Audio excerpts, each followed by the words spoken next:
हाँ तो नमस्कार साथियों। देखिए आज आप लोग को मैं मेट्रोलॉजी का, जो कि ये आपको एक बुक याद होगा, यूथ पब्लिकेशन कंपटीशन का, जिसमें आरआरबी जेई के लिए, मैकेनिकल इंजीनियरिंग के लिए उसमें टोटल बहुत सारे क्वेश्चन दिए गए हैं 2001 से लेकर लेटेस्ट तक। सारे आरआरबी में जितने मैकेनिकल इंजीनियरिंग से, मेट्रोलॉजी से जो जितने सारे क्वेश्चन आए हैं उस वाले इस चैप्टर में दिए गए हैं। तो हम इसी क्वेश्चन को सोल्व कराने जा रहे हैं, आप लोग को याद करवाने जा रहे हैं। आप लोग क्या करिएगा कि याद करने का प्रयास करिएगा सारे क्वेश्चन को। तो हम इसमें से पहला चैप्टर देख लेते हैं। पहला चैप्टर कह रहा है रेखीय मापन यानी लीनियर मेजरमेंट, जिसमें पहला क्वेश्चन कह रहा है कि what is the complete form of LVDT, one of the most popular और इलेक्ट्रोमैकेनिकल कंपैरेटर। तो इसमें से क्या बोल रहा है कि सबसे लोकप्रिय एलवीडीटी, माने एलवीडीटी का सीधा सीधे पूछ रहा है फुल फॉर्म। तो फुल फॉर्म क्या होगा एलवीडीटी का? तो वो हो जाएगा linear variable differential transformer, linear variable differential transformer. ठीक है। नेक्स्ट क्वेश्चन देखिए। नेक्स्ट क्वेश्चन में कह रहा है कि ringing action is a combination of sliding and. तो देखिए जो रिंगिंग एक्शन होता है ना, उसमें दो चीज होता है, एक स्लाइडिंग होता है और एक ट्विस्टिंग होता है। यही दोनों चीज में से कोई एक पूछता है हमेशा एग्जाम में। तो आंसर क्या हो जाएगा? ट्विस्टिंग। ठीक है, ट्विस्टिंग। तो कभी कभी यहाँ पे स्लाइडिंग दे देगा तो कभी यहाँ पे ट्विस्टिंग दे देगा। तो जब यहाँ पे ट्विस्टिंग देगा तो यहाँ पे स्लाइडिंग आंसर देगा। तो इस तरीके से हमेशा ये सवाल पूछे जाते हैं। हम देखेंगे ये थर्ड नंबर क्वेश्चन कह रहा है कि the perfect instrument for measuring depth of holes, slots and recesses is. तो इसमें क्या हो जाएगा? इसमें हो जाएगा स्क्रू गेज। क्या हो जाएगा? Screw gauge. सॉरी, ये स्क्रू गेज नहीं होगा, गलती मैंने बता दिया, फिर से मैं बताता हूँ। कह रहा है कि the perfect preferred instrument for measuring depth of holes, slots and recess. तो ये हो जाएगा बर्नियर डेप्थ गेज। क्या हो जाएगा? Vernier depth gauge. और ऑप्शंस में देखिए क्या है, जहां फिलर गेज रहे ना, तो आप दो चीज ऑप्शंस में ढूंढिएगा, गैप और क्लियरेंस। अब जहां गैप और क्लियरेंस मिले वही आंसर बनाइएगा। तो फिलर गेज किस चीज को मेजरमेंट करने के लिए? Gap clearance. और वही बात करें स्क्रू गेज की, तो स्क्रू गेज की जब बात करिएगा तो इससे डायमीटर का मेजरमेंट किया जाता है। इससे स्क्रू गेज से डायमीटर का, कौन से डायमीटर का? तो या तो थिन वायर का किया जाएगा मेजरमेंट या तो थिन शीट का किया जाएगा मेजरमेंट। और वही बर्नियर कैलिपर की बात करें तो ये लीनियर डायमेंशन को मेजरमेंट करता है और डायमीटर ऑफ सर्कुलर ऑब्जेक्ट को। तो ये बात याद रख लीजिएगा। एक चीज और इसमें याद कर लीजिए जो मैं बताता हूँ अभी। मैं यही पे बता देता हूँ, चाहिए इसी क्वेश्चन के पास बता देता हूँ। देखिए कह रहा है एक चीज याद रखिएगा कि ये जो बर्नियर डेप्थ गेज है ना, ये बर्नियर डेप्थ गेज दो तरीके का होता है। एक एनालॉग होता है और एक डिजिटल होता है, डिजिटल टाइप का होता है। देखिए जब इसका लिस्ट काउंट पूछा जाए, क्या पूछा जाए? लिस्ट काउंट पूछा जाए, तो एनालॉग बर्नियर डेप्थ गेज का अगर पूछे लिस्ट काउंट तो बताइएगा 0.0 mm, 0.02 mm। और वही डिजिटल का पूछे तो बताइएगा 0.01 mm। अब अगला प्रश्न देख लेते हैं हम लोग। कह रहा है कि what is the angle between two surface of an angle plate. तो ये हो जाएगा 90 degree. What does the bubble rest on the scale when spirit level is placed horizontally. तो इसका आंसर हो जाएगा सेंटर। देखिए ये हॉरिजॉन्टली यहाँ पे दिया है, कभी कभी वर्टिकली भी दे देना तो घबराइएगा मत, आंसर सेंटर ही लगाने हैं। क्या लगाना है? सेंटर। यहाँ पर देख भी सकते हैं क्षैतिज भी बात कर रहा है, तो बुलबुला कहाँ चला जाएगा? सेंटर पे। तो हमेशा सेंटर ही आप लोग को लगाना है स्पिरिट लेवल वाला में। छठा नंबर का प्रश्न देखते हैं कि which of the following is used to check the diameter of hole. तो डायमीटर ऑफ होल को चेक करने के लिए, छिद्रों को व्यास की जांच करने के लिए इनमें से किसका प्रयोग किया जाता है? तो बताइए किसका प्रयोग किया जाएगा? इसका आंसर देख लीजिए। आंसर कह रहा है ए, यानी कि प्लग गेज का, ये याद रखिएगा। अगला प्रश्न देख लीजिए 7 नंबर का। कह रहा है how many division are graduated on the thimble of micrometer. Answer दम डायरेक्ट याद रखिएगा 50। कितना? 50। ठीक है।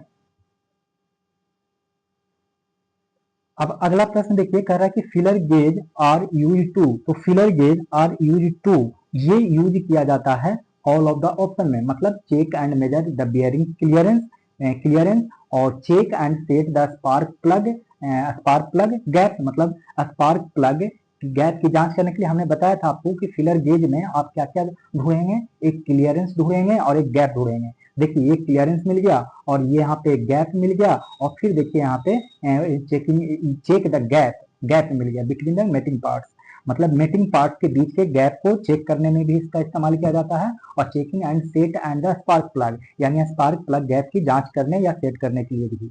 और check and measure the bearing clearance को भी मेजर करने के लिए। तो ये याद हो गया। 9 number, a radius gauge is also known as, a radius gauge also known as, क्या कहा जाता है? तो फिलेट गेज कहलाता है। क्या कहलाता है? फिलेट गेज कहलाता है। देखेंगे 10 नंबर का प्रश्न। 10 नंबर में कह रहा है आप लोग को कि the term grating in metrology, तो मेट्रोलॉजी में टर्म ग्रेटिंग क्या कहलाता है? तो वो कहलाता है कि ruling are more closely spaced producing a periodic pattern without blank gap. तो ruling are more closely spaced producing a periodic pattern without blank gap, माने रेखाएं रिक्त स्थान के बिना आवधिक पैटर्न बनाते हुए अधिक निकट स्थिति होती है। यही आंसर है, आप याद कर लीजिए, टाइम देखिए इसमें। अब 11 नंबर में कह रहा है कि इन ए बर्नियन caliper the main scale reads in millimetre with a least count of 0.1 mm 10 division on the vernier correspond to 9 division of the main scale, determine the least count of the caliper। देखिए ये actually ये metrology का ना ये numerical question है। तो देखिए इसको हम लोग कैसे बनाएंगे, इसमें करना कुछ नहीं है ज्यादा कुछ। आप देख रहे होंगे इसमें वैल्यू दिया हुआ है। क्या वैल्यू दिया हुआ है कि MSD इक्वल टू दिया हुआ है 0.1 mm।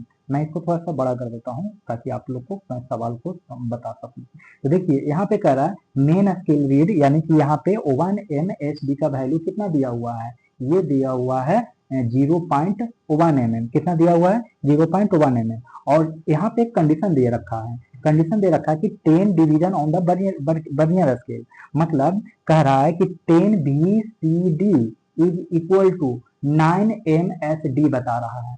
तो यहाँ से आप लोग चाहें तो 1 VSD निकाल सकते हैं, VCD निकाल सकते हैं, बर्नियर कैलिपर डिवीजन, यानी 9/10 MSD हो जाएगा। ठीक है, और जैसे ये 9 आ जाए 9/10 MSD, तो क्या करिए यहाँ पे कि लिस्ट काउंट का जो फॉर्मूला होता है लिस्ट काउंट निकालने का, वो होता है बर्नियर कैलिपर के लिस्ट काउंट निकालने का 1 MSD और माइनस 1 VSD। तो देखिए 1 MSD और VCD का वैल्यू निकाले 9/10 MSD। तो इस VSCD के जगह पे ये वाला वैल्यू पुट कर दीजिएगा, फिर कैलकुलेट करिएगा। जैसे इसमें देखिए किया हुआ है कैलकुलेशन, हम बता देते हैं आपको। देखिए पहला कंडीशन इसने दे दिया है VSD मतलब बर्नियर स्केल डिवीजन, MSD का मतलब मेन स्केल डिवीजन, 1 MSD का वैल्यू दिया हुआ 0.11 और 10 VSD इक्वल टू कंडीशन, ये वाला कंडीशन दिया हुआ है इस वाला। तो यहाँ से 1 VSD निकाल लेंगे, यानी यहाँ से अगर VSD निकालने जाएं तो क्या होगा 9/10 MSD हो जाएगा, उसी को ये 9/10 को ही 0.9 कहा गया है। और फिर यहाँ से लिस्ट काउंट जो होता है वो 1 MSD माइनस 1 VSD होता है। तो लिस्ट काउंट निकालिएगा तो ये वाला वैल्यू पुट करके आंसर निकल जाएगा। तो देख लीजिए यही है आंसर। 12 नंबर की तरफ बढ़ते हैं। कह रहा है कि while taking a measurement with the help of a micrometer, which 2 parts of a micrometer are used to hold the specimen। फिर से क्वेश्चन सुन लीजिए कि माइक्रोमीटर की मदद से माप लेते समय माइक्रोमीटर के 2 हिस्सों को नमूने रखने के लिए उपयोग किया जाता है। तो उपयोग किया जाता है स्पिंडल और एनविल का। इसका इस्तेमाल किया जाता है स्पिंडल और एनविल का। तो यहाँ पर अगर कोई पूछे कि माइक्रोमीटर का लिस्ट काउंट कितना होता है तो बताइएगा कि 0.01 मीटर होता है। कितना होता है? 0.01 मीटर। और यहाँ पे एक चीज आप लोग और याद रखिएगा कि ये जो माइक्रोमीटर होता है ना, इसका सिद्धांत होता है नट एंड बोल्ट का। किसका सिद्धांत होता है? नट एंड बोल्ट का, यानी स्क्रू और नट का होता है। अच्छा, इसमें देख रहे हो माइक्रोमीटर का यही होता है हमारा माइक्रोमीटर। जरा गौर से देख लीजिए, आप इसके पार्ट याद रख लीजिए। एक फ्रेम होता है, देखिए फ्रेम कहाँ पे है, फ्रेम ये है, एक फ्रेम होता है इस तरीके का। फिर कहता है कि एनविल होता है, एनविल कहाँ है? ये वाला देखिए, ये जो देख रहे हैं ना ये एनविल का फेस है। और ये होता है स्लीव, स्लीव कहाँ पे है? ये देख लीजिए, स्लीव है ये वाला, तो ये स्लीव कहलाता है। एक थिम्बल भी होता है, ये यहाँ से यहाँ तक का देख लीजिए थिम्बल होता है। और ये वाला कहलाता है रैचेट। क्या कहलाता है? रैचेट कहलाता है। तो आप लोग इसको याद रखिएगा। फिलर माइक्रोस्कोप, फिलर जो माइक्रोस्कोप होता है वो उसका मूविंग हैविंग मूविंग रेटिकल्स होता है, माने have moving, filler microscopes have moving reticles. और इसको जानते हैं कि खगोलीय टेलीस्कोप में खगोलीय माप के लिए किया जाता है। Which of the following is not an angle measuring device? बताना है कि कौन जो है एंगल मेजरिंग डिवाइस नहीं है। तो इसमें एक टेक्निक आपको बताता हूँ। देखिए, जो एंगल डिवाइस है उसमें एक साइन आया जाएगा, जहां जहां साइन आ जाएगा वो एंगल डिवाइस हो जाएगा। जैसे यहाँ पे ये साइन आ गया। बेवल प्रोटेक्टर, प्रोटेक्टर जानते हैं कि एंगल को मापा जाता है। कॉम्बिनेशन सेट, ये भी जानते हैं कि नापा जाता है एंगल को, लेकिन फिलर गेज को एंगल से नहीं मापा जाता है। आप एंगल मेजरमेंट के लिए कौन से डिवाइस का यूज किया जाता है उसके कुछ एग्जांपल याद कर लीजिए। मैंने बताया जहां साइन लगा हो, तो साइन से लगा हुआ साइन बार होता है, साइन सेंटर होता है, साइन टेबल होता है। तो तीन को तो याद रख लीजिए कि साइन बार होता है, साइन सेंटर होता है, साइन टेबल होता है। फिर एक एंगल गेज होता है, एक क्लिनोमीटर होता है, एक प्लेन इंडेक्स सेंटर होता है और एक कॉम्बिनेशन सेट हो जाता है। तो इतने सारे आप लोग याद रखेंगे। According to Taylor principle no gauge checks, तो according to Taylor principle no gauge check ये होता है only one feature at a time. देखिए, एक टेलर प्रिंसिपल हम समझा देते हैं, आप हमेशा इसी से क्वेश्चन आता है हमेशा। होता यह है कि जो टेलर प्रिंसिपल जो होता है ना, टेलर प्रिंसिपल वो दो तरीके का होता है। एक गो गेज होता है और एक नो गेज होता है। एक गो गेज होता है, एक नो गो गेज होता है। क्या होता है? नो गो गेज होता है। ठीक है।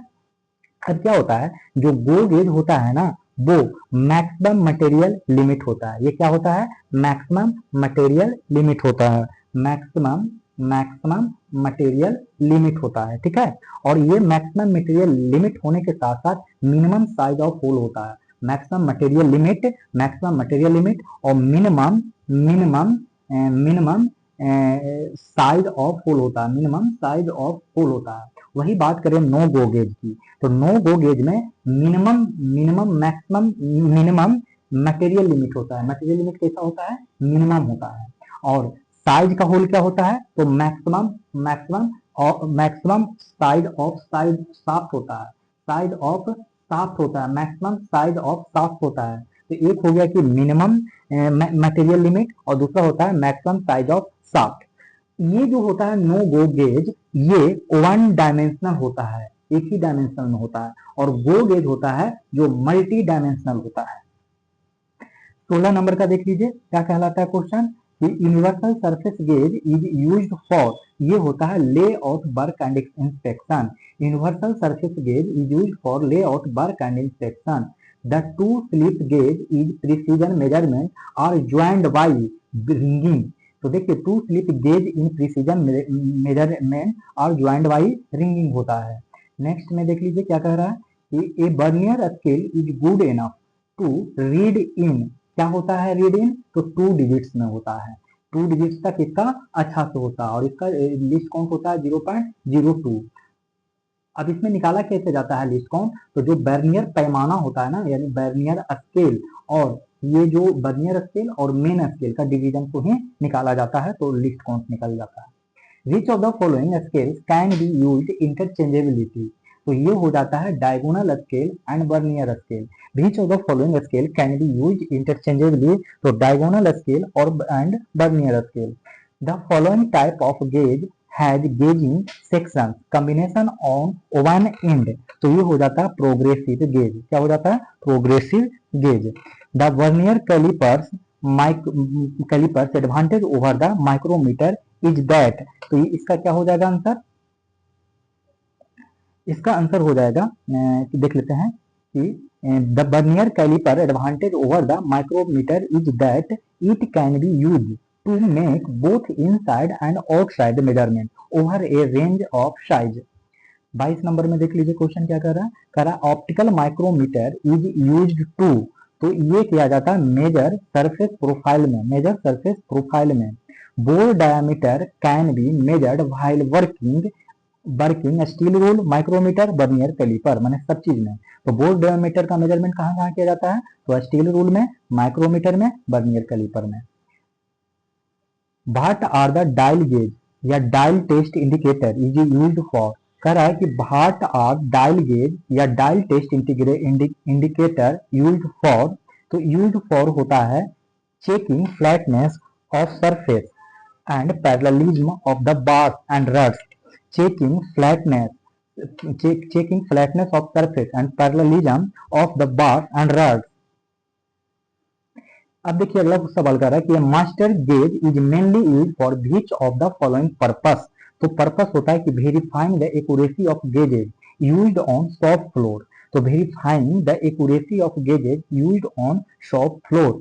26 number, a precision gauge block should be measured at temperature of about 20 degree centigrade, कितना 20 डिग्री सेंटीग्रेड।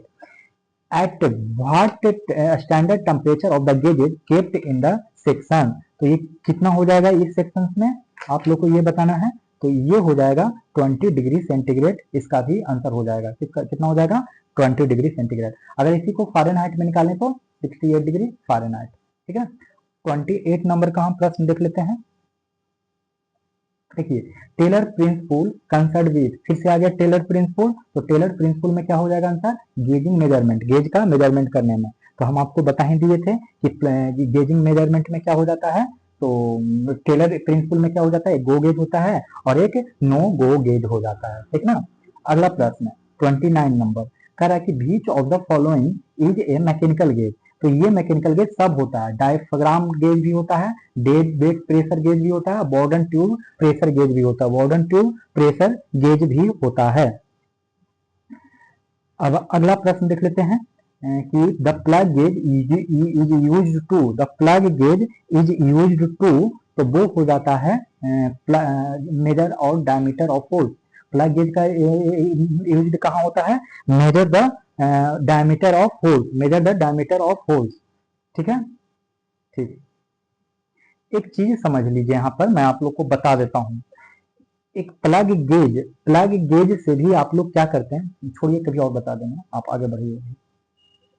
हाँ देखिए यहाँ पे है ही प्लग गेज की छिद्रों के समान, रिंग गेज शाफ्ट एंड व्यास के समान, तो यहाँ पर हम बता ही देते हैं आप लोग को, रुक जाइए ठहर जाइए। देखिए एक रिंग गेज होता है और एक स्नैप गेज होता है, क्या होता है, एक रिंग गेज होता है और एक स्नैप गेज होता है, ठीक है। स्नैप गेज और रिंग गेज दोनों में ही क्या होता है, शाफ्ट का मेजरमेंट करते हैं, दोनों में क्या करते हैं, शाफ्ट का ही मेजरमेंट करते हैं, ठीक है, ये जान जाइए, दोनों में ही क्या करते हैं, तो शाफ्ट का ही मेजरमेंट करते हैं। अच्छा, रिंग गेज जो है, रिंग गेज शाफ्ट अंदर डालते हैं, पहले तो ये दोनों का शेप समझ लीजिए तब समझ में आ जाएगा। स्नैप गेज का जो शेप होता है ना, वो क्लैंप की तरह होता है, क्लैंप की तरह होता है, और वही रिंग गेज की बात करें तो इस तरीके से रिंग गेज का शेप होता है, और इसमें शाफ्ट को जौ के बीच रखते हैं, स्नैप गेज में शाफ्ट को ये जो जौ है ना इसके बीच रखते हैं, और इसमें शाफ्ट को जौ के बीच रखते हैं, इतना समझ गए। और रिंग गेज में क्या होता है कि जल्दी चेकिंग किया जाता है, लेकिन रिंग गेज में क्या होता है कि थोड़ा जल्दी, रिंग गेज में थोड़ा जो चेक होता है वो धीमा होता है, माने स्लोली होता है, लेकिन स्नैप गेज में चेकिंग जल्दी होता है। तो इतना ही बेसिक्स अंतर है, आप लोग थोड़ा सा याद रखेंगे और हम लोग बढ़ेंगे 31 नंबर की तरफ। ये एक feeler gauge is used to check thickness of clearance, feeler gauge मैंने बता दिया था, जहां आपको क्लियरेंस मिल जाए और गैप मिल जाए वही आंसर होगा। The gauging amplifier having the lowest precision is test indicator the lost motion of the spindle in micrometer screw gauge when the rotation of the thimble is changed in direction is referred to as backlash, क्या हो जाएगा, backlash। The diameter of round bar with close tolerance is quickly measured by snap gauge, किसे मैंने बोला ना कि जल्दी कहां पर होगा, स्नैप गेज में, मैंने fast. A ring gauge is used to measure, a ring gauge is used to measure both outside diameter and roundness, outside diameter and roundness. What is the purpose of using a ratchet screw in the micrometer screw gauge? तब वो होता है to maintain uniform measuring pressure, अब देखिए for inspection purpose slip gauge are used, slip gauge 0 grade वाला ही use होता है। किसका होता है? 0 ग्रेड वाला। देखिए मैं यहाँ पर एक चीज बता देता हूँ, आप लोग याद रखिएगा। ये जो मेजरमेंट होता है ना, तो कौन से होता है? एक ग्रेड, एक 2 ग्रेड, एक 0 ग्रेड। तो 0 ग्रेड वाला पर तो फॉर इंस्पेक्शन पर्पज के लिए मेजरमेंट होता है, और और ये प्रॉपर इंस्पेक्शन करता है। कैसा इंस्पेक्शन करता है? प्रॉपर इंस्पेक्शन करता है। वही ग्रेड 0 वाला बात करें तो ये भी इंस्पेक्शन ही करता है, लेकिन ये लिमिटेड रूप में इंस्पेक्शन करता है। वही बात करें हम लोग ग्रेड 2 के बारे में, तो ये वर्कशॉप में यूज होता है। कहाँ यूज होता है? वर्कशॉप में यूज होता है। और ग्रेड 1 का बात करें तो ये टूल रूम के लिए होता है, टूल रूम के लिए होता है। ठीक है, टूल रूम के लिए होता है। देखते हैं नेक्स्ट प्रश्न। कह रहा है कि slip gauge are rectangular blocks of steel having a cross section about, ये होगा 40 इंटू 10 mm। इसको डेटा ही है, आप लोग डेटा की तरह इसको याद कर लीजिए। ठीक है, कितना याद रखिएगा? 40 इंटू 10 mm। एक्चुअली यहाँ पे जो थोड़ा सा गलत दे रखा है, 40 इंटू 10 mm नहीं होगा, बल्कि यहाँ पे होना चाहिए 30 इंटू 10 mm। कितना होना चाहिए? 30 इंटू 10 mm। लेकिन कोई कोई बुक में 40 इंटू 10 mm भी दिया हुआ रहता है। कितना दिया रहता है? 40 इंटू 10 mm भी दिया रहता है। और कभी कभी इस पे 32 इंटू 9 mm का भी वैल्यू दे देता है। तो आप लोग देख लीजिएगा, इसको थोड़ा राउंड करके रख लीजिए।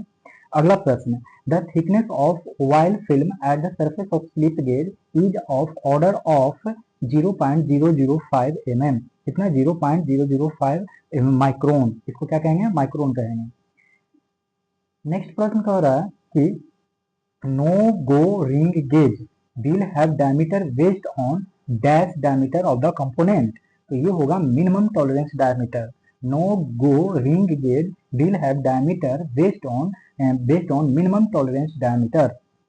अगला प्रश्न देखिए, कह रहा है कि go and not gauge must fulfill principle। तो किसका प्रिंसिपल फुलफिल करना चाहिए? तो ये वाला तो हम बहुत बार बता चुके हैं कि किसका होना चाहिए, तो टेलर प्रिंसिपल। क्योंकि टेलर प्रिंसिपल में ही गो और नो गो गेज का आता है कंसेप्ट।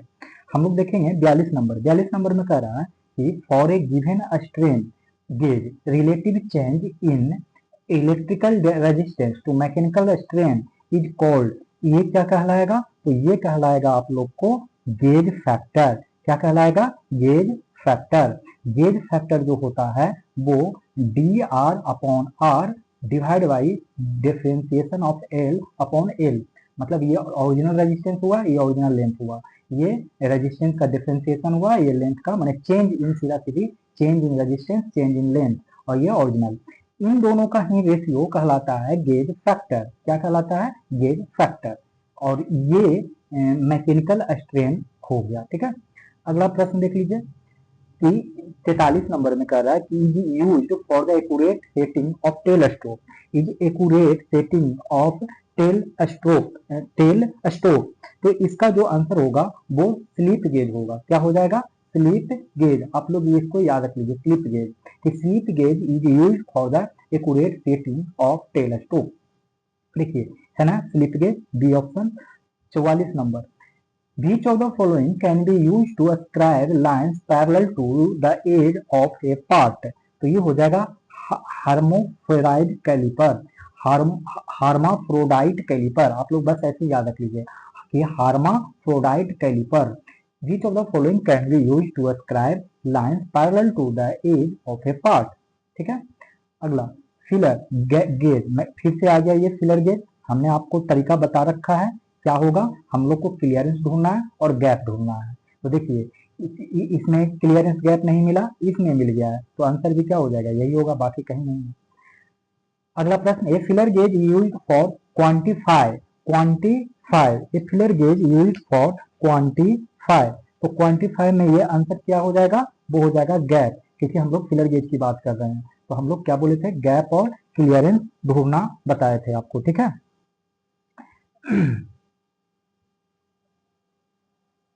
अगला प्रश्न हम लोग देखेंगे। क्या कह रहा है कि a high grade set of slip gauge preserved in a factory and not put into general use would be a standard of a type, अब वो हो जाएगा वर्किंग, क्या हो जाएगा working, working. Slip gauge were invented by, माने किसके द्वारा स्लिप गेज इन्वेंट किया गया था, तो सी ई जॉनसन के द्वारा, जॉनसन के द्वारा, सी ई जोहानसन के द्वारा इन्वेंट किया गया था। ठीक है, अगला प्रश्न देखिएगा, तो कहेगा, कह रहा है कि wear allowance is provided on, तो wear allowance is provided on go gauge में होता है, किसमें होता है, गो गेज। इसमें ज्यादा कुछ नहीं, बस रट्टा लगाइए, आगे बढ़िए। If the spindle of the micrometer does not move by rotating the thimble, then the instrument is said to be है, तो क्या कहलाएगा, वो कहलाएगा इसमें बैकलैश एरर, क्या कहलाएगा, backlash error. Least count of a micrometer is 0.01 mm, micrometer का लीस्ट काउंट कितना होता है, 0.01 mm। और एक चीज और इसमें याद रख लीजिए कि ये जो आविष्कार हुआ था माइक्रोमीटर का, वो फ्रांस के जीन पाल्मर ने किए थे 1848 में। ठीक है, और इनबार स्टील से ये बनाए जाते हैं। The most important parameter in metrology, तो मेट्रोलॉजी में मोस्ट इम्पोर्टेंट पैरामीटर क्या होता है, तो तीन चीज होता है, एक यार्ड, एक मीटर और एक वेव। लंबाई के तीन प्रकार होते हैं, गज, मीटर और वेव लेंथ स्टैंडर्ड, और इसमें आंसर हो जाएगा लंबाई। ठीक है, लंबाई, मेट्रोलॉजी में सबसे इंपॉर्टेंट पैरामीटर लंबाई ही होता है। As shown in figure mark the reading of micrometer, ये पहले माइक्रोमीटर को देख लीजिए, यही है माइक्रोमीटर, और इसके रीडिंग को देख लीजिए और फिर बताइए कि इसमें माइक्रोमीटर का रीडिंग कितना होगा। देखिए माइक्रोमीटर का रीडिंग, ये वाला आप लोग को दिखाई दे रहा है क्या स्केल, तो देखिए ये 25 हो गया, ये 30 हो गया, मैंने 25 से 30 के बीच में ये जो लाइन खींचा हुआ देख रहे हैं ना, ये जो अभी मैंने लाइन खींचा, ये वाला लाइन कितने नंबर पे है, तो 25 ये हो गया, 26, 27, 28, माने ये वो तो हो गया हमारा 28। अब देखिए ये दोनों, ये वाला जो 0.5 को देख रहे हैं कितना गैप है, तो 5 गैप है, और ये वाला जो गैप है ना, वो कितना गैप है, तो वो गैप है 0.5, कितना गैप है, 0.5 गैप है, ये वाला गैप कितना है, 0.5 गैप है। ठीक है, 0.5 गैप है। अब क्या है मामला, मामला ये टोटल कितना देखा, 28, तो होता क्या है कि ये वाला आप लोग को पता होगा कि ये थिम्बल का डिवीजन है, किसका डिवीजन है, थिम्बल का, तो थिम्बल को डिवीजन को निकालने के लिए 28 गुना लीस्ट काउंट किया जाता है, और आपको पता होगा कि 28 गुना लीस्ट काउंट करेंगे 0.01, तो ये जो वैल्यू निकल के आएगा वो आएगा 0.28, यानी कि अब ये 28 से कन्वर्ट हो गया 0.28। ठीक है, अब क्या करिए, तो पूरा ये पूछ रहा है माइक्रोमीटर का रीडिंग, तो एक तो हो गया 5, ये 0, 1, 2, 3, 4, 5, और ये जो छोटा वाला देख रहे हैं ना, ये दोनों के बीच का एक भाग वो कितना है, 0.5 है, ये टोटल 5 हो गया, 0.5, और ये इतना पूरा 0.28, सबको जोड़ दीजिए तो आंसर निकल जाएगा, मतलब 0.28 जोड़ दीजिए, तो जो आंसर निकल के आएगा वो है 5.78, कितना, 5.78। Depth of micrometer is a special micrometer is use to measure, तो वो मेजर होता है डेप्थ ऑफ होल्स के लिए, depth of groups and recesses के लिए, द हाइट ऑफ शोल्डर्स और प्रोजेक्शंस के लिए। ठीक है, याद कर लीजिए कि depth of micrometer is a special micrometer use to measure depth of holes के लिए, depth of groups and recesses के लिए, द हाइट ऑफ शोल्डर्स और प्रोजेक्शंस के लिए।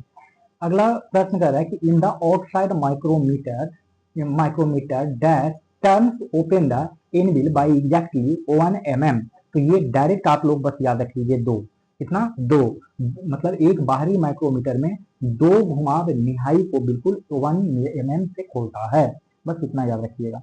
अगला प्रश्न कर रहा है कि circular scale on micrometer is marked on, माने माइक्रोमीटर पर द्वितीय मापनी इस पर चिन्हित रहती है, तो थिम्बल पर चिन्हित रहती है, कहाँ पे, थिम्बल पे। Which of the following is not a part of micrometer, तो माइक्रोमीटर का कौन पार्ट नहीं है, मैंने माइक्रोमीटर का फोटो भी दिखाया था, और तो बताइए कौन नहीं है, तो सब तो है, ये एनविल भी है, थिम्बल भी है, स्लिप भी है, यानी नन ऑफ दी हो जाएगा, D option. Which of the following is not a part of a vernier caliper, अब पूछ रहा है कि बर्नियर कैलिपर का कौन सा पार्ट नहीं है, तो रैकेट नहीं है, बाकी बर्नियर कैलिपर का जो पार्ट है वो डेप्थ मेजरिंग ब्लेड है, फिर वो बीम है, और लॉकिंग स्क्रू भी है। Locking screw, beam, depth of measuring blade, ये वर्नियर कैलिपर का पार्ट है। लेकिन रैचेट वर्नियर कैलिपर का पार्ट नहीं है। देखिए वर्नियर कैलिपर ये है, ये जॉ देख रहे होंगे, डिवाइडिंग सेटिंग होल्स देख रहे होंगे, निब्स देख रहे होंगे, मूवेबल जॉ देख रहे होंगे, वर्नियर स्केल देख रहे होंगे, फाइन एडजस्टमेंट क्लैंप देख रहे हैं, डेप्थ मेजरिंग ब्लेड देख रहे हैं, बीम देख रहे हैं, क्लैंपिंग स्क्रू देख रहे हैं, मैंने स्क्रू बीम देख रहे हैं और जॉ देख रहे हैं और वर्नियर स्केल प्लेट देख रहे हैं और ये क्लैंप देख रहे हैं। तो इसमें और निब्स भी देख रहे हैं। तो ये सब इसके पार्ट हैं। कौन से हैं? माइक्रोमीटर के कौन से पार्ट होते हैं? तो फ्रेम, एनविल और स्लीव और थिम्बल और रैचेट, ये माइक्रोमीटर के पार्ट है। माइक्रोमीटर के पार्ट एक फ्रेम, एनविल, स्लीव, थिम्बल और रैचेट। ठीक है। क्वेश्चन नंबर अब देखते हैं हम लोग 59। Which of the following can be used to ascribe lines parallel to the edge of what? ये तो हो ही गया है कि हर्मोफ्रोडाइट हो जाएगा calipers. Gear tooth vernier is used, ये होता है to measure the pitch line thickness of tooth, to measure the pitch line thickness of the tooth. The following gauge is used for checking of holes, तो वो होता है plug gauge. Checking of holes के लिए कौन सा gauge इस्तेमाल करते हैं? Plug gauge. अब देखते हैं हम लोग दूसरा चैप्टर का नाम है एंगुलर मेजरमेंट। तो इसमें देखिए क्या क्या क्वेश्चन हैं। इसमें क्वेश्चन है दोस्तों कि what is the number of division on the vernier scale of universal bevel protractor. तो ये हो जाएगा कितना? 24। कितना? 24। What is the number of division on the vernier scale of universal bevel protractor, तो ये हो जाएगा 24। अगला, which of the following is not an angular measurement device. तो which of the following is not an angular measurement device, तो ये digital micrometer जो होता है वो एंगुलर डिवाइस नहीं होता है। बाकी sine bar angular measurement device, autocollimator और स्पिरिट लेवल, ये सब क्या होता है? तो ये सब होता है angle measurement device. Angle measurement device देख लीजिए, bevel protractor, sine bar, spirit level, clinometer, autocollimator और प्रोटेक्टर थ्रेड। अगला प्रश्न कि which of the following is a special case of a spirit level device, अब वो है क्लिनोमीटर। वो क्या है? Clinometer. Which of the following is a special case of a spirit level device, clinometer. अगला प्रश्न देखते हैं, कह रहा है कि angle gauge are generally made from which material, तो वो मटेरियल होता है हार्डनेट स्टील का। Angle gauge are generally made from which material, तो hardened steel. What is the accuracy of the universal bevel protractor, तो एक्यूरेसी ऑफ यूनिवर्सल प्रोटेक्टर का accuracy क्या होता है? तो 5 मिनट होता है। कितना होता है? 5 minute. What is the maximum angle that can be generally set using a sine bar, तो वो होता है 45 डिग्री। कितना जनरली साइन बार में होता है एंगल? 45 डिग्री। और एक ये याद रखिएगा कि sine theta is equal to h/l formula होता है। Which of the following can be use for angular measurement, तो एंगुलर मेजरमेंट के लिए किसका उपयोग कोणीय मापन के लिए किया जाता है? तो माइक्रोमीटर का इस्तेमाल नहीं किया जाता है, स्लिप गेज का इस्तेमाल नहीं किया जाता है, डेप्थ गेज का इस्तेमाल नहीं किया जाता है, यानी ऑटोकॉलिमेटर। अगला प्रश्न कर रहा है, यहाँ पर देखिए क्वेश्चन कर रहा है कि 30 meter is the highest difference between the two rollers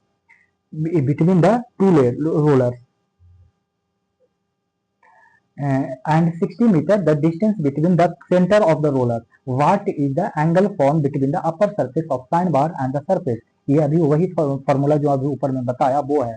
देखिए कह रहा है 30 मीटर हाइट और 60 मीटर डिस्टेंस बिटवीन रोलर। मतलब जैसे कि ये वाला जो होता है ना, ये वाला, तो ये distance between centre of roller ये दे रखा है 60, और ये जो हाइट बोल रहा है ये वाला हाइट, जैसे ये जो हाइट बोल रहा है ये वाला हाइट हो गया। देखिए जैसे ये रोलर है, ये रोलर हो गया, तो इन दोनों के बीच का डिस्टेंस दिया हुआ है कितना? 60। तो यहाँ ये हाइट है ना, इस रोलर हाइट है ना, तो ये हाइट दिया हुआ है 30 मीटर। तो पूछ रहा है ये वाला एंगल बताओ थीटा, तो इसी के लिए तो पढ़े थे कि sine theta equal to h/l, और h आपको पता है कितना? 30, और l आपको पता है कितना? 60। काटिए तो कितना हो गया? 1/2, और थीटा का वैल्यू अगर साइन में बात करें तो 30 डिग्री रखिएगा तभी 1/2 आएगा। तभी आपको माने ये दिए वाला ऑप्शन 30 डिग्री रखेगा तो वही ऑप्शन आएगा, तो यही 30 डिग्री आंसर हो जाएगा। यही इसमें करके फॉर्मूला बताया गया है, ठीक है। ए अब इसमें वही कह रहा है कि साइन बार है और ये इतना एलिवेटेड है, मतलब एच का वैल्यू इसमें दे रखा है, देखिए कितना 5, और एल का वैल्यू देखिए दिया हुआ 2.50, तो एल बाई एच क्या हो जाएगा आपको 1/2, यानी थीटा इक्वल टू फिर से 30 डिग्री हो जाएगा। Which of the following statement is true, is true, कौन सा सही है? तो देखिए an angle dekkor is a small variation of an autocollimator, autocollimator, an angle dekkor is a small variation of an autocollimator.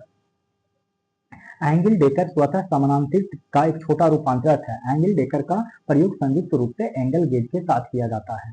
The maximum angle that can be set using a sine bar is limited to, ये limited होता है 45 degree के लिए।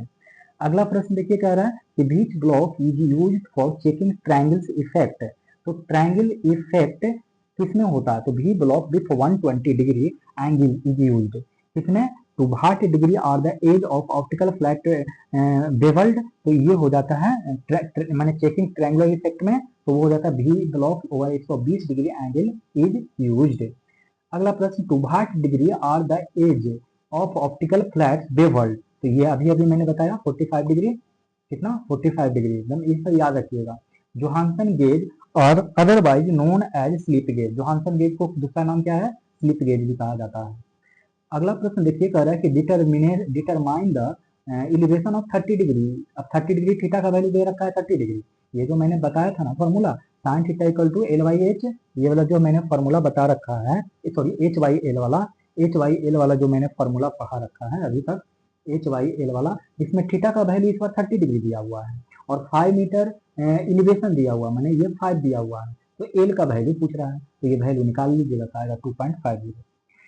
Which of the following is not an angular measuring instrument, फिर से पूछा कि angular measurement कौन नहीं हो सकता, तो ये तो है, ये तो है, ये है, ये नहीं है, माने माइक्रोमीटर अंतर हो जाएगा, बेवल प्रोटेक्टर से भी एंगल को मेजरमेंट करते हैं। The combination set can be use to, ये आप लोग को पता है कि एंगुलर सरफेस यूज करते हैं, 78 का ए हो जाएगा check angular measurement.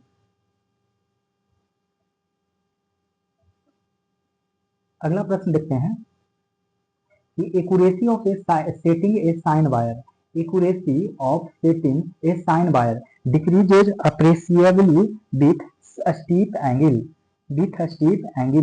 accuracy of setting a sine wire decreases appreciably with a steep angle. External taper can be accurately measured with the help of sine wire and slip gauge. External taper can be accurately measured with the help of sine wire and slip gauge. Which of the following considered as a slip gauge grade? तब वो हो जाएगा, क्या हो जाएगा इसका answer देख लेते हैं कि which of the following considered as a slip gauge grade, तो ये हो जाएगा सभी, यानी रेफरेंस ग्रेड, कैलिब्रेशन ग्रेड और 0, 1, 2 ग्रेड, सब चीज हो जाएगा, 0, 1, 2 ग्रेड्स हो जाएगा, ठीक है। अब हम लोग देखते हैं इसमें अगला प्रश्न 82 नंबर। 82 में देखिए क्या कह रहा है क्वेश्चन कि प्रोसेस ऑफ रिंगिंग, देखिए फिर से आ गया ringing, slip gauge is due to molecular adhesion, क्या हो जाएगा मोलिकुलर एडहेशन। फिर अगला प्रश्न angle slip gauge measure angle more accurate than, ये साइन बार से कह रहा है, एंगल स्लिप गेज जो होता है वो मेजर करता है एंगल को मोर एक्यूरेट साइन बार से।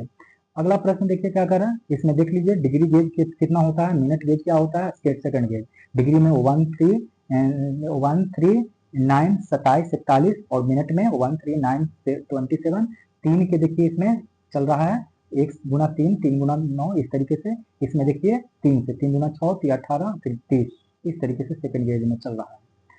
अब अगला प्रश्न कह रहा है कि the working principle of sine bar, तो working principle of sine bar trigonometry होता है, ट्रिग्नोमेट्री पे ये काम करता है। कह रहा है कि which of the following is an angle measuring device, तब वो होता है साइन बार, साइन बार।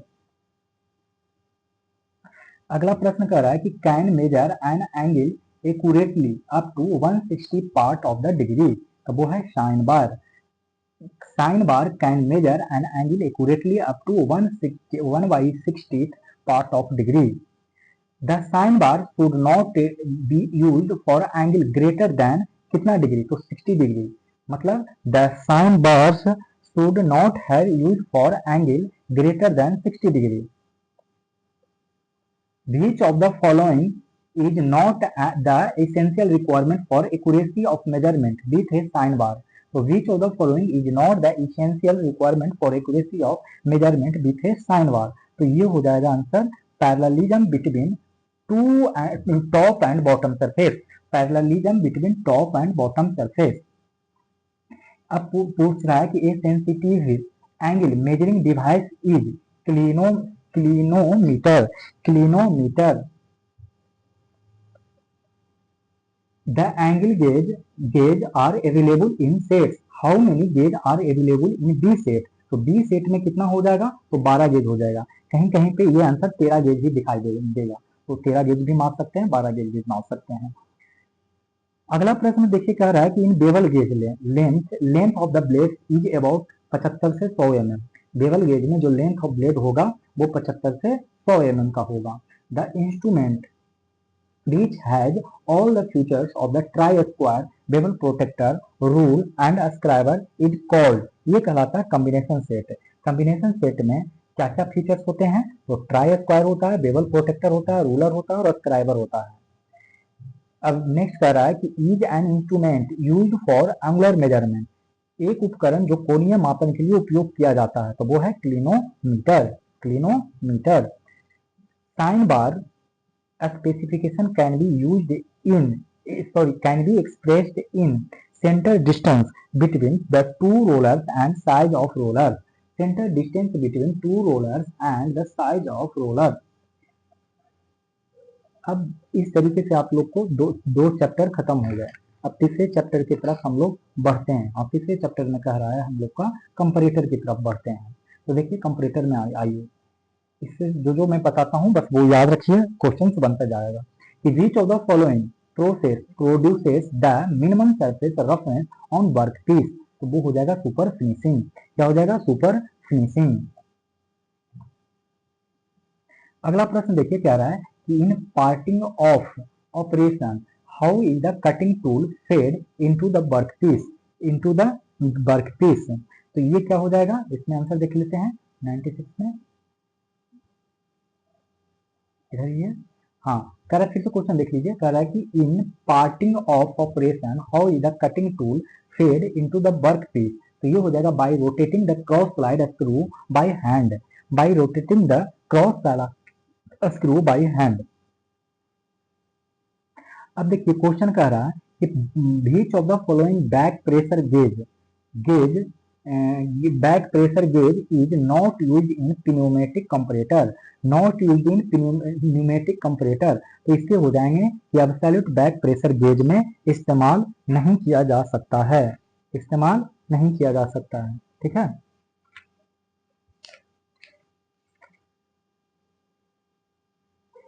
अगला सवाल देखते हैं, कह रहा है कि which of the following is not a feature of pneumatic comparator, तो न्यूमेटिक कंपैरेटर का फीचर कौन नहीं है, तो न्यूमेटिक कंपैरेटर का फीचर कौन नहीं है, तो प्रेजेंस ऑफ हिस्टेरेसिस नहीं है, प्रेजेंस ऑफ हिस्टेरेसिस नहीं है।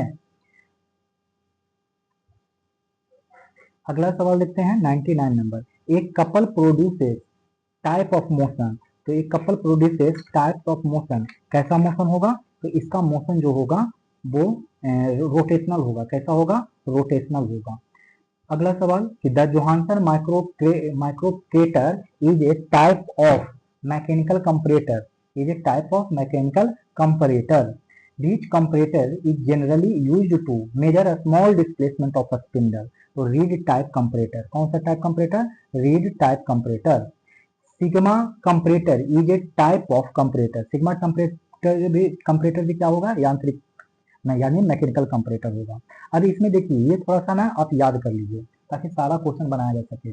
ये जो क्लासिफिकेशन जो कंपैरेटर होता है वो एक तो होता है मैकेनिकल कंपैरेटर, इसको कहेंगे मैकेनिकल कंपैरेटर, और इस मैकेनिकल कंपैरेटर के बिना 4 पार्ट होते हैं, dial indicator, microkator, reed type comparator और सिग्मा कंपैरेटर।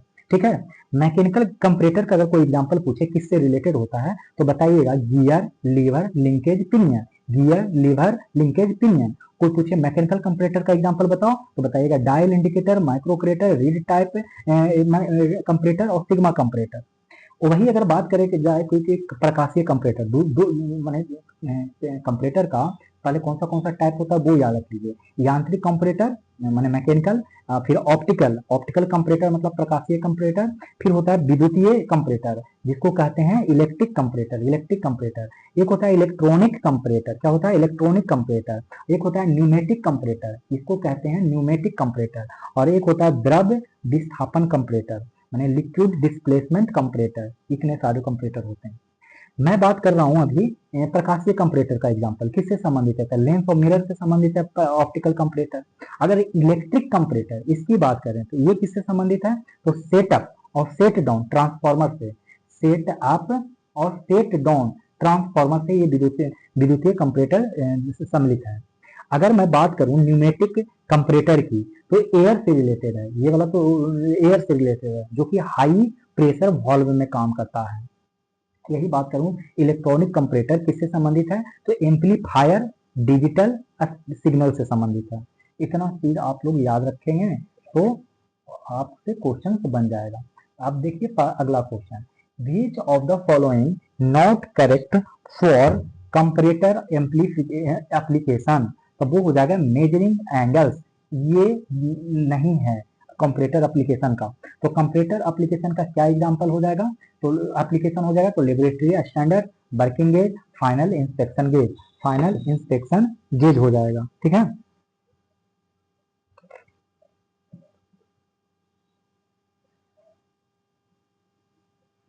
अगला और इसमें देख लीजिए कि प्रयोगशाला में मानकों के लिए, कार्यकारी गेजों के लिए, अंतिम निरीक्षण गेजों के लिए, निरीक्षण गेज प्राप्त करने के लिए और नई तरह की गेजों को जांच करने में जो नया खरीदा गया है गेज उसको जांचने में। Accurate centering of work mounted in an independent chuck can be determined by using dial indicator. Accurate centering of work mounted in an independent chuck can be determined by using dial indicator. Which of the following is not type of a comparator? तो comparator का कौन type नहीं है, तो dial indicator है, sigma indicator है, optical है, लेकिन इंफ्रोमीटर क्या है, नहीं है, क्या है, नहीं है। तो इतने सारे टाइप दिए गए हैं कंपैरेटर के, एक बार मैं पढ़ देता हूँ। Mechanical, dial, reed type, sigma, Johansson microkator, फिर mechanical optical comparator, optical lever, Zeiss optimeter, Zeiss ultra optimeter, Zeiss optotest comparator, electrical and electronic comparator, pneumatic comparator, fluid displacement comparator, projection comparator, multi check comparator, optical comparator. और व्यतिकरण मापी तुलनित्र का प्रकार नहीं है। तो इतने सारे कंपैरेटर आपको याद रखने चाहिए। ठीक है, इसी से सवाल पूछा जाता है। फिर magnification for mechanical comparator vary from, ये वैरी करता है 250 से 1000 के बीच। Magnification of mechanical comparator vary from 250 से 1000 के बीच। नेक्स्ट कह रहा है कि which comparator utilise the principle of a button spinning on a loop of string, तब वो है अबरामसन कंपैरेटर। क्या है, Abramson comparator. Which of the following is not advantage of mechanical comparator? तो मैकेनिकल कंपैरेटर का एडवांटेज कौन नहीं है ये पूछ रहा है। तो create problem due to moving part friction, ये कैसे होगा, कहता है कि प्रॉब्लम क्रिएट करना, ये कभी भी मैकेनिकल कंपैरेटर का ये एडवांटेज है ही नहीं, ये तो डिसएडवांटेज है। तो क्या है, चीप है, पोर्टेबल है, रोबस्ट कंस्ट्रक्शन है, कॉम्पैक्ट डिजाइन है, सिंपल लीनियर स्केल और इजी टू रीड है, और ये चीपर भी होता है कंपेयर टू अदर कंपैरेटर से। ठीक है, 109 नंबर की तरफ हम लोग बढ़ते हैं तो क्या पाते हैं कि reed comparator is a comparator यानी mechanical comparator. Mechanical comparator usually have a कौन सा स्केल होता है, तो लीनियर स्केल होता है। Mechanical comparator usually have a linear scale. Comparator has got a bold scale and large indicator pointer यानी sigma, क्या होगा, सिग्मा। 112 नंबर का प्रश्न देखते हैं। करा a comparator for its working depends on comparison with standard such as slip gauge. A comparator for its working depends on comparison with standard such as slip gauge. The instrument use for comparing the dimensions of a component with a standard length is called, तो वो है comparator. The instrument use for comparing the dimensions of a component with a standard length is called comparator. Which of the following is true for use of comparators?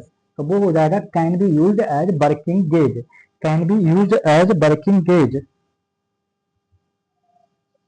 What is the principle of the Johnson microcrater? तो वो है button spinning on a loop of string, button spinning on a loop of string.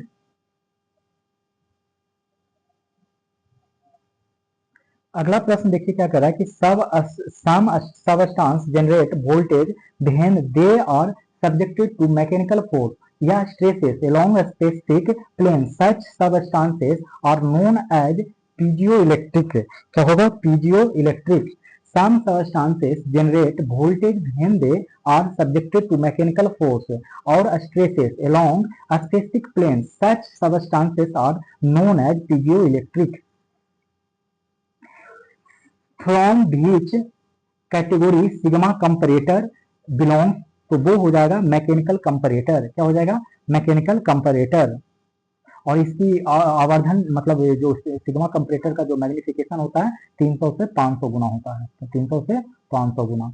Working principle of optical comparator, तो optical comparator का working principle क्या है? Reflection of light है, reflection of light. What is the advantage of mechanical comparator over others? तो वो है no need of external supply, इसमें supply देने की आवश्यकता है होता ही नहीं है।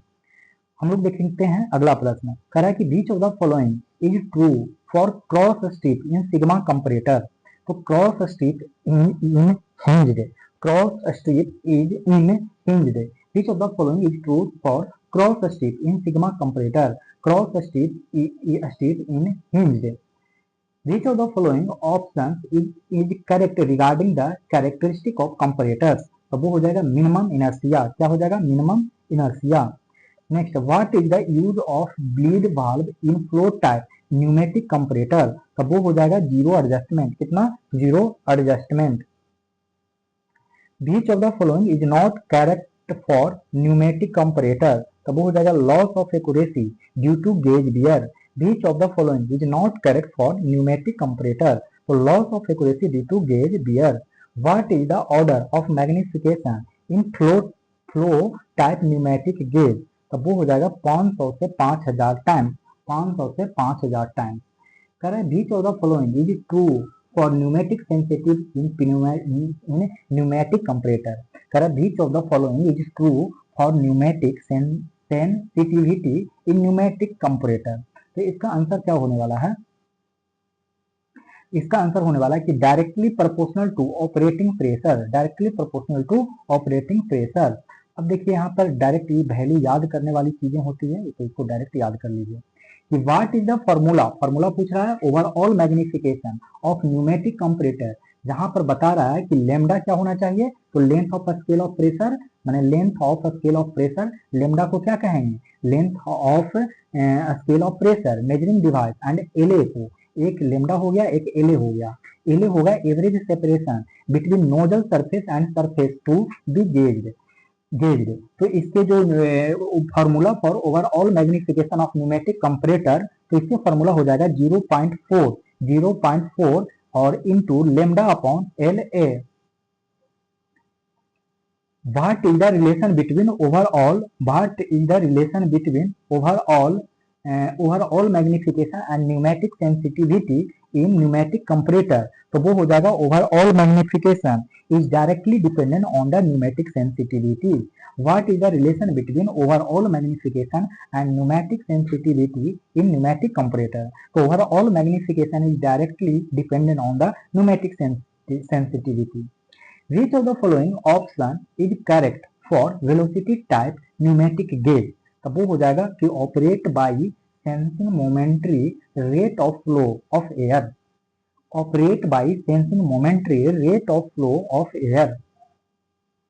अब देखिए चौथा चैप्टर हम लोग चालू करेंगे। चौथा चैप्टर में कह रहा है सरफेस फिनिशिंग के बारे में, इस सरफेस रफनेस के बारे में एक्चुअली बात कर रहा है। तो देखते हैं हम लोग ये वाला सवाल चालू करते हैं। The sensing element in the Tomlinson surface meter is the stylus. क्या हो जाएगा? The stylus. The sensing element in the Tomlinson surface meter is the stylus. while measuring surface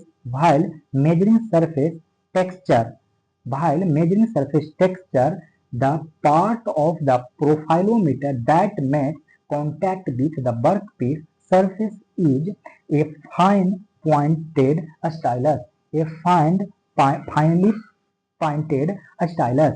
While measuring surface texture, the part of the profilometer that makes contact with the workpiece surface is a finely pointed stylus. The key step in making a dimensional measurement using a tool maker microscope is aligning the cross wires with the measurement point. The key step in making a dimensional measurement using a tool maker microscope is aligning the cross wires with the measurement point.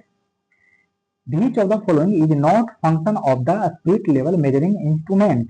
तो ये function किसका नहीं है? तो for measuring surface roughness का नहीं है, मैंने खुरदारापन सतहों के मापन के लिए नहीं है। बाकी फंक्शन स्पिरिट लेवल का क्या क्या है? तो for determining flatness and straightness, और दूसरा for measuring alignment of machine part, और तीसरा for measuring angle.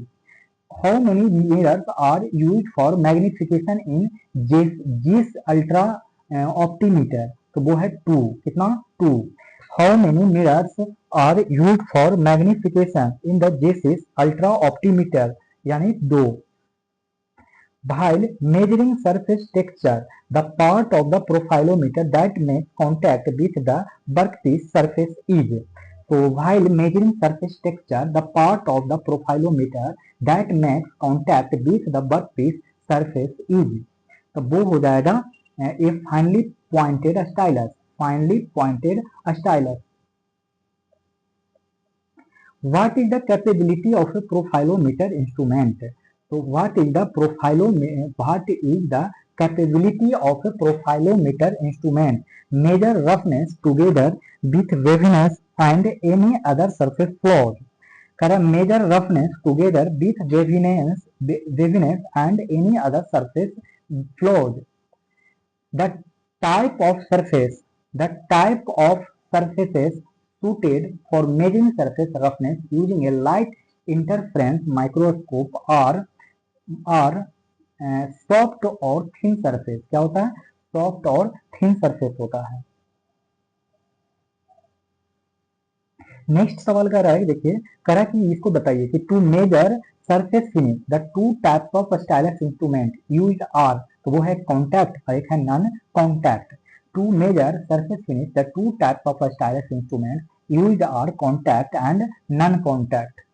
The function of the supporting column in a tool maker's microscope is to hold the specimen in place. The Tomlinson recorder is associated with the measurement of. तो वो है surface finish. Markering instrument assesses. तो वो है surface irregularities. Markering instrument assesses surface irregularities. Which of the following comes under the category of random errors? तो वो है errors resulting from friction. Which of the following comes under the category of random errors? Errors resulting from friction. इसमें देखिए question क्या है कि an ammeter requires a change of 3 ampere in its coil to produce a change in deflection of the pointer by 12 mm. Its sensitivity. तो देखिए जो इसमें sensitivity होगा वो होगा डिस्प्लेसमेंट अपॉन करंट। ठीक है, डिस्प्लेसमेंट अपॉन करंट। तो डिस्प्लेसमेंट कितना दिया हुआ है? 12 और 3 दिया हुआ है करंट, तो हो गया 4 mm पर ampere. For which surface is a spirit level use for testing straightness. मैंने बताया था कि जब स्पिरिट लेवल आ जाए टेस्टिंग स्ट्रेटनेस में तो दोनों होगा, हॉरिजॉन्टल और वर्टिकल दोनों है। 144 नंबर के प्रश्न की तरफ बढ़ते हैं। तो कहता है कि surface roughness is the measure of the all of the above. यानी finely spaced micro irregularity, surface texture और surface topography. Surface roughness is the measure of the finely spaced micro irregularity, surface texture, surface topography. Direction of predominant surface pattern is called lay, क्या कहलाता है? ले कहलाता है, ले। Which of the following is not an element of surface roughness? तो कौन surface roughness का एलिमेंट नहीं है? तो सब तो सरफेस रफनेस का एलिमेंट है ही। सरफेस टेक्सचर है, रफनेस हाइट है और वेवनेस है। फिर नेक्स्ट क्वेश्चन कह रहा है कि which of the following qualitative method of measuring roughness. अब देखिए दो तरीके का होता है मेथड, रफनेस को मेजर करने के लिए दो तरीके का मेथड होता है। तो एक होता है क्वालिटेटिव और एक होता है क्वांटिटेटिव। तो मैं इधर लिख देता हूँ क्वालिटेटिव और इधर लिख देता हूँ क्वांटिटेटिव, और आप इसको क्या करिए, याद कर लीजिए क्वांटिटेटिव। क्वालिटेटिव में टच मेथड होता है। क्वालिटेटिव में कोई मेथड पूछे तो बताइएगा टच मेथड होगा, विजुअल इंस्पेक्शन होगा, तीसरा स्क्रैच मेथड होगा और रिफ्लेक्शन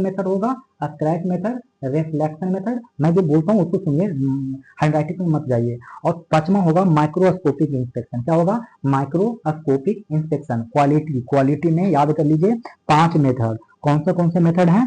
5 को। तो touch method, visual inspection, scratch method, reflection method, microscopic. फिर से touch method, visual inspection, scratch method और रिफ्लेक्शन मेथड, और माइक्रोस्कोपिक इंस्पेक्शन होता है।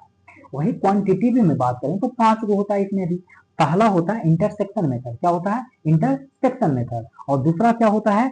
Interference method. तीसरा स्टाइलस और ट्रेसर मेथड। और चौथा न्यूमेटिक मेथड। और पांचवा यही हो गया स्टाइलस एंड ट्रेसर मेथड। तो 4 मेथड आपको इसमें याद रखना है। और एक और याद रखना है मैक्रोस्कोपिक। क्या? मैक्रोस्कोपिक। तो 5 हुआ आपको कौन? 3 वो तो दिया हुआ ऑप्शन में, इंटरसेक्शन मेथड और इंटरफेरेंस मेथड और स्टाइलस मेथड, और एक न्यूमेटिक मेथड, और एक याद रख लीजिए क्या? Macroscopic method. जब क्वांटिटेटिव पूछा जाए, क्वांटिटेटिव, ये क्वालिटेटिव है, तो क्वालिटेटिव में क्या आ गया? Microscopic inspection. 148 नंबर की तरफ हम बढ़ जाते हैं और देखते हैं क्या पूछ रहा है क्वेश्चन। कह रहा है क्वेश्चन में कि by using a plane meter which can be find out the area of any curve to find CLA value का मतलब जानते हैं ना? CLA का मतलब क्या होता है? सेंटर लाइन एवरेज मेथड, ठीक है। और RMS पूछे तो रूट मीन स्क्वायर। इस तरीके से देखिए किया जाता है। Roughness is referred as primary texture, roughness को रेफर किया जाता है प्राइमरी टेक्सचर के द्वारा। Waviness is referred as, waviness को सेकेंडरी टेक्सचर हो जाएगा। Tomlinson recorder is associated with the measurement finish. Tomlinson recorder is associated with measurement of surface finish.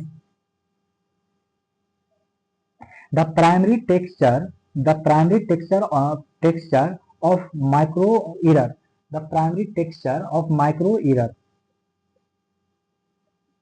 देखिए बढ़िया से क्वेश्चन को इसको कि द प्राइमरी टेक्सचर और रफनेस और micro errors on surface result due to normal action of the tool in production process. The primary texture or roughness or micro errors on surface result due to normal action of the tool in production process.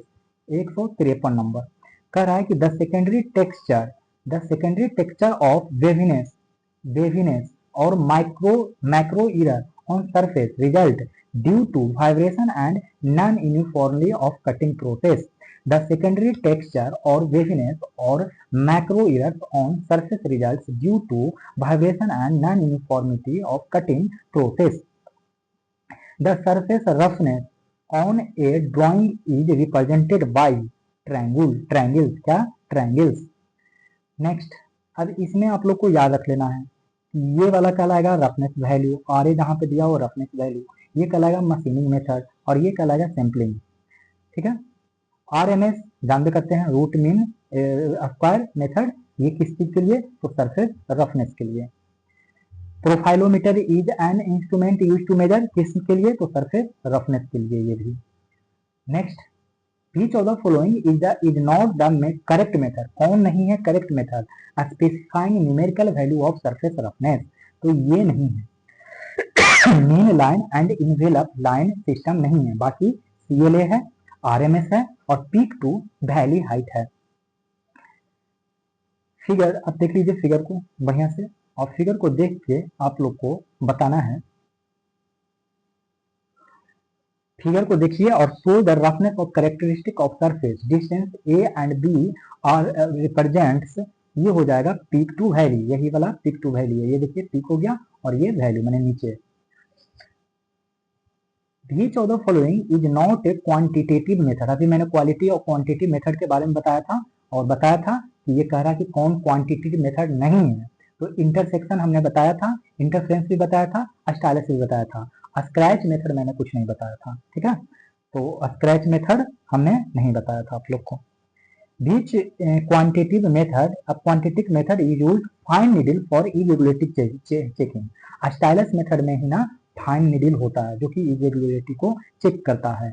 Which of the following is qualitative method for measuring roughness? तो qualitative method क्या है roughness को major करने के लिए? तो qualitative देख लेते हैं क्या है। क्वालिटेटिव की बात किया जाए तो रिफ्लेक्शन मेथड ही हो जाएगा जो कि क्वालिटेटिव होता है, ये तो मैंने बताया ही था। देख लीजिए इसमें गुणात्मक इस प्रकार दिया गया है, मतलब कौन सा है? तो touch method, visual inspection, scratch method, reflection method, microscope method, micro interferometer और वालनेस सरफेस डायनोमीटर, सरफेस फोटोग्राफ और disturb total reflection. The CLA is associated with surface roughness. CLA भी किसके लिए है? तो सरफेस रफनेस के लिए है। Surface roughness on A drawing is represented by, तो वो है ट्रायंगल। क्या सरफेस रफनेस को ड्रॉ किया जाता है? ट्रायंगल्स के द्वारा। देखिए ये है, इसमें आप ना ये जगह याद रख लीजिए कि जो ये ट्रायंगल बनाया जाएगा इस तरीके से, ट्रायंगल बना दिया गया और फिर इस ट्रायंगल को ऐसे करके ऐसे लिखा जाएगा। इसमें होता क्या है, ए के स्थान पे क्या रहेगा? Roughness value. ए क्या है? रफनेस वैल्यू, याद रखिएगा ए रफनेस वैल्यू। और बी देखिए यहाँ पे ये है, मैंने एक ऐसा रफनेस वैल्यू, फिर ये ऐसा जो है वो प्रोडक्शन मेथड, क्या है? Production method. और फिर देखिए सी कहाँ पे है? जस्ट इसके नीचे क्या है? सैम्पलिंग लेंथ, ये क्या है? Sampling length. फिर डी क्या है? ले डायरेक्शन का, ले का डायरेक्शन, ये डी क्या है? ले का डायरेक्शन। डी बोले तो डायरेक्शन और डी बोले तो ले का डायरेक्शन। और ई बोले तो एलोवेंस, मशीन एलोवेंस, ये मशीन एलोवेंस है। और एफ क्या? ये है अदर रफनेस वैल्यू, ये अदर रफनेस वैल्यू है। हालांकि ई से एफ से ज्यादा नहीं पूछा जाता है, ई से पूछा जाता है। इंटरफेरोमीटर देखते हैं, इससे सवाल देखते हैं कि which of the following is a common metrological application of interferometer. तो वो है inspection machine parts for straightness, inspection machine parts for straightness. Next, the type of lasers used in laser interferometer for metrology application are, तो वो हो जाएगा gas lasers. The type of laser commonly used in laser interferometer for metrology applications are gas laser. Next, कह रहा है interferometer are used for, तो वो है मेजरिंग ऑफ फ्लैटनेस और determining the length of slip gauge. तो interferometer are used for measuring flatness or determining the length of slip gauge. In interferometric method, the path difference between on bright band and the next is varied by, तो वो हो जाएगा 2/2 wavelength। कितना याद रखिएगा? 2/2 wavelength। The method of fractional coincidences in interferometric technique is used for measurement of end gauge. The method of fractional coincidences in interferometric techniques is used for measurement of end gauges. Working principle of interferometer, working principle of interferometer क्या हो जाएगा? interference of light. Which of the following is the incorrect condition for a perfectly flat surface when tested for interferometry? तब वो हो जाएगा answer इसका क्या? Optical flats are important in light wave measurement. Which of the following is the incorrect condition? ये incorrect condition है for a perfectly flat surface when tested for interferometry. तो optical flats are important in light wave measurement. अब next प्रश्न देखते हैं हम लोग. कह रहा है कि if the angle at which bands are viewed is 30 degree in the flatness testing with interferometer, what is the possible error? तो इसमें जो एरर होगा वो 15%. अगर इसमें एक सेकंड में यहाँ पे एक सवाल बताता हूँ आप लोग को.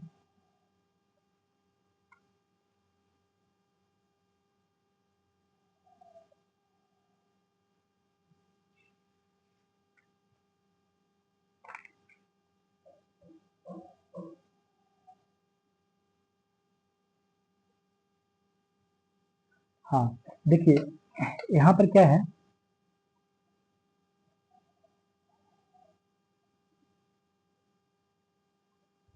फिर क्वेश्चन देखिए. कह रहा है कि if the angle at which bands are viewed is 30 degree. अगर 30 डिग्री पे फ्लैटनेस हो तो टेस्टिंग में इंटरफेरोमीटर में तो पॉसिबल एरर 15% होगा. लेकिन यही डिग्री 45 डिग्री हो तो कितना एरर आएगा? 45 डिग्री पे 40% एरर आएगा. ठीक है, 40% एरर आएगा.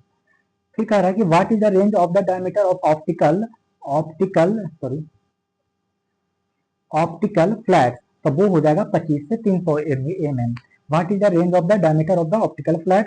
25 to 300 mm. In flatness testing with interferometer, if surface are perfectly wrong, then which of option is correct regard fringe pattern? तो वो हो जाएगा no fringe pattern. इसमें क्या हो जाएगा? कोई भी fringe pattern नहीं होगा. Which of the following is true for quartz flats? Which of the following is true for quartz flats? तब वो हो जाएगा कि have 200 to 400% more bearing quality than optical flat. Which of the following is true for quartz flats?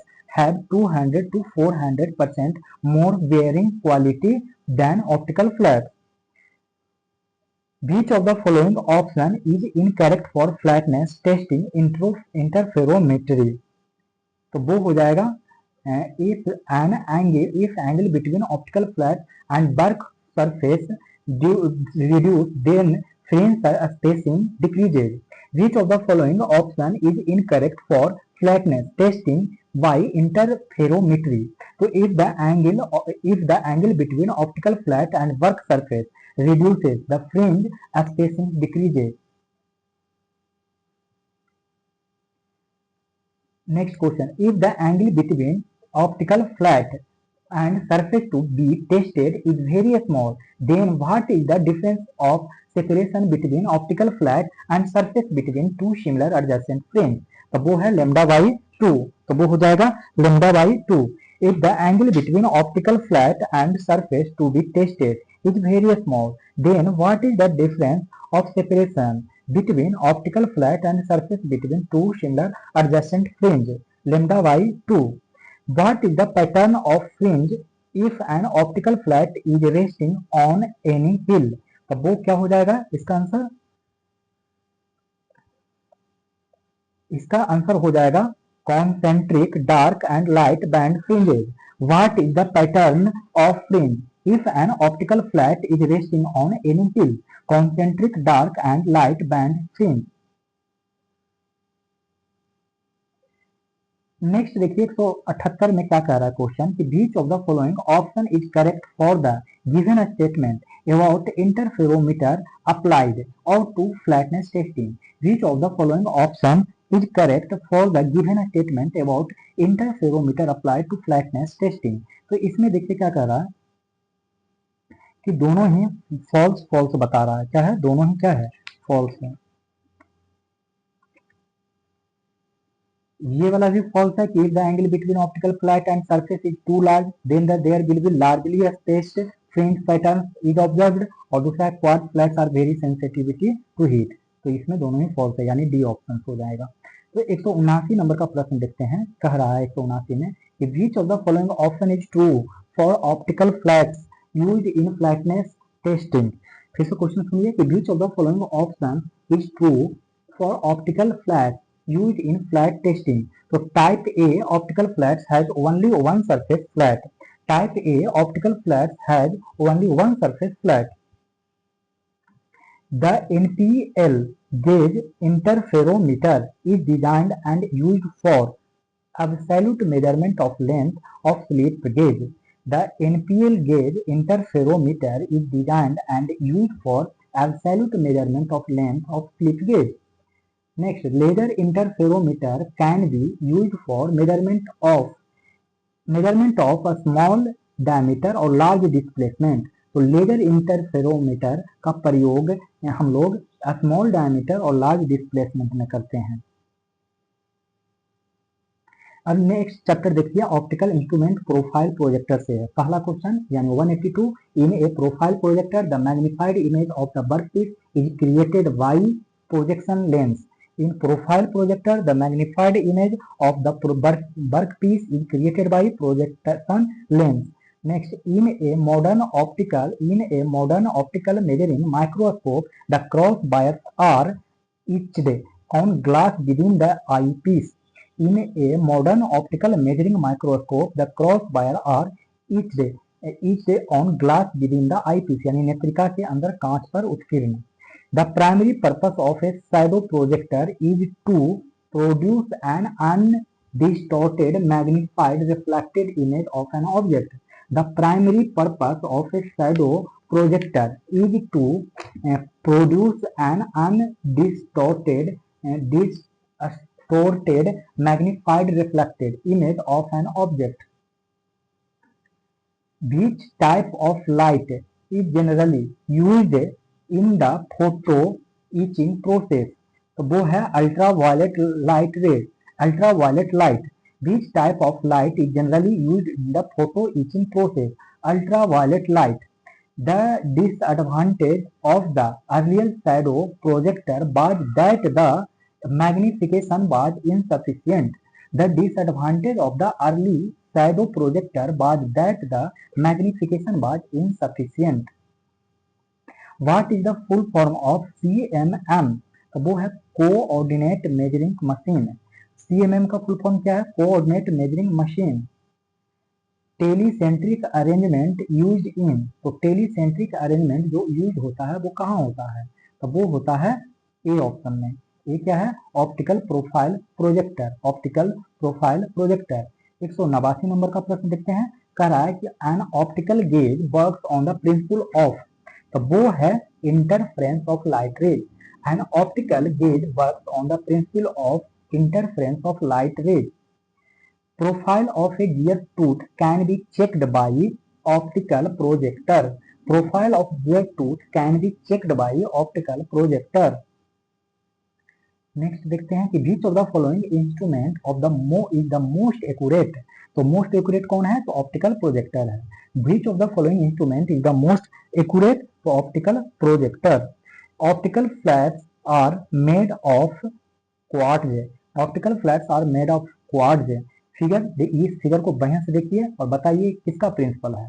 तो ये principal आप लोग देखिएगा तो पता चलेगा कि ऑटो कोलीमेटोर का है।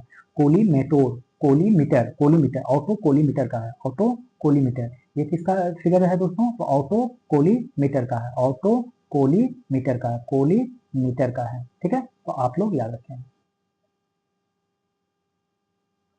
Optical flats are used in conjunction with वो interferometric measurement। Optical flats are used in conjunction with interferometric measurement। In the phenomenon of optical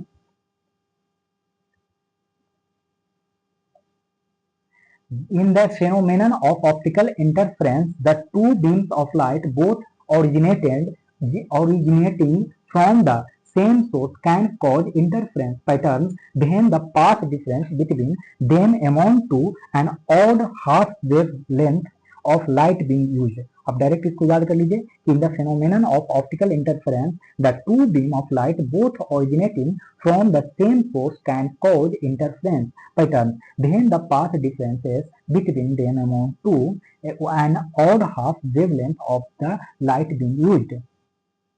Which of the following, which projection method used for inspection of machine parts? तो वो हो जाएगा shadow projection और profile projection, shadow projection और profile projection. Next question 197, ये एक collimator is simply a source of a bundle of parallel light rays. और एक collimator is simply a source of a bundle of parallel light rays. Angle decker is another type of autocollimator. Autocollimator is used for, तो autocollimator को किस लिए use किया जाता है? तो एंगुलर मेजरमेंट के लिए। autocollimator को किस लिए? तो एंगुलर मेजरमेंट के लिए। अब देखते हैं 200 नंबर का प्रश्न। कह रहा है कि profile of gear tooth is to be checked, which one of the following device would you choose? तो वो है optical projector. Profile of a gear tooth is to be checked, which one of the following device would you choose? तो optical projector. autocollimator is used for measure of small angular differences। क्या है? Small angular differences.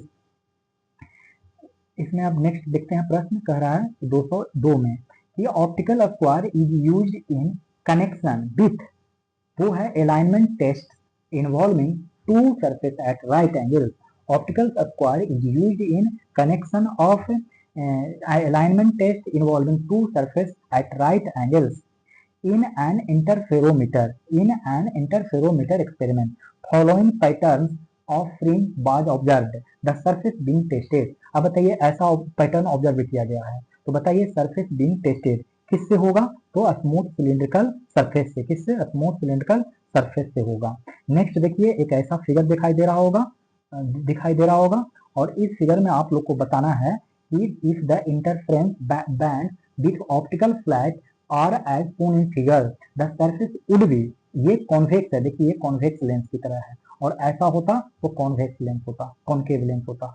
Match, अब इस तरीके से matching वाला question कह रहा है, तो मैचिंग वाला जब क्वेश्चन कहेगा तो क्या हो जाएगा? देखिए मिलाने कह रहा है, तो पहले देखिए डिफ्रैक्शन ग्रेटिंग जो होगा measurement of very small displacement, ये हो जाएगा वेरी स्मॉल डिस्प्लेसमेंट। यहाँ पर आंसर दिया होगा तो आंसर से डायरेक्ट याद इसमें है। देखिए इससे भी नहीं समझ में आएगा आप लोग को ना, ये हिंदी में दिया हुआ है। एनीवे हम यही से बताने का प्रयास करते हैं, छोटा कर देते हैं तब तो दिखेगा। हाँ अब देखिए सही है, ठीक है। अब सुनिए कह रहा है कि डिफ्रैक्शन यानी विवर्तनी जाली जो होगा वो measurement of very small displacement होगा, ये वाला होगा measurement of very small displacement. और ऑप्टिकल फ्लैट जो होगा वो होगा surface texture using interferometer, optical flat surface texture using interferometer. Autocollimator ये तो जानते करते हैं कि एंगुलर के लिए होगा, जो कि small angular deviation on long flat surface. और लेजर स्केल माइक्रोस्कोप ये जानते हैं, ये होगा online measurement of moving parts. फिर से याद कर लीजिए कि laser scan micrometer online measurement of moving parts, फिर autocollimator small angular deviation on long flat, optical flat ये हो जाएगा सरफेस टेक्सचर यूजिंग इंटरफेरोमीटर, और diffraction grating measurement of very small displacement. अब देखिए इधर क्वेश्चन 206 नंबर का, a tool maker microscope works on the principle of, तो optical tool maker microscope works on the principle of optical. तो इस तरीके से अब सारे प्रश्न आपको खत्म हो गए मेट्रोलॉजी से। इससे टोटल 206 प्रश्न थे। आपको हर सब्जेक्ट से मैं कोशिश करता हूँ कि यूथ पब्लिकेशन वाला बुक करवा दूँ। तो मिलते हैं, मिलेंगे अगले वीडियो में। तब तक नमस्कार। आप लोग मेरे अगर ये चैनल को देख रहे हैं, आप लोग को अगर ये वीडियो पसंद आ रहा है तो लाइक भी करें, कमेंट पे नए हों तो कमेंट करें, और दोस्तों को भी इस चैनल शेयर करें। धन्यवाद।